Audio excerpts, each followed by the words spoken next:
A lot of times we'll have clients that say, hey, this space has been vacant for like 6, 9, 12 months. I should be able to get a killer deal here. And they don't understand when the landlord comes back with a proposal that is not a fire sale offer. Why is that?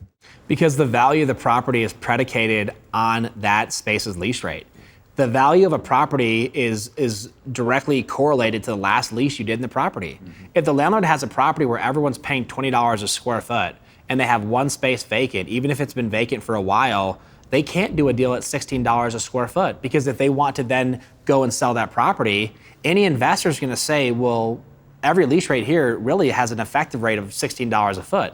Otherwise, you wouldn't have done a deal at $16 a square foot. Mm-hmm. And if every lease rate has the equivalent factor of $16 a square foot, you just devalued that property by $4 a square foot. You probably just decreased the property's value by $1 million. We've just mentioned two big reasons as to why you have to pick an agent that not only knows the differences between commercial and residential, because what you're talking about is a healthcare provider's understanding of real estate, and it is typically predicated on what they have done, residential real estate.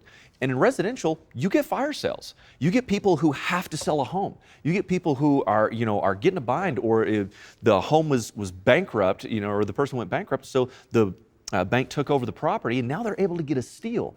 You just don't find that in commercial real estate. You don't get steals on properties like you do in residential. So if you don't have an agent who is in the market all the time, who is working just in commercial, I mean, we can all do residential, real estate transactions. I'm not doing my own house. You haven't done your home. You're not doing it. It's like, hey, we don't do this because our worlds work totally different.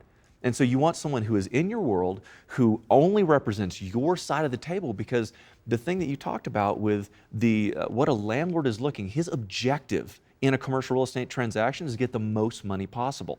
Well, what is your objective as a tenant or a buyer? To buy it for the least amount of money possible.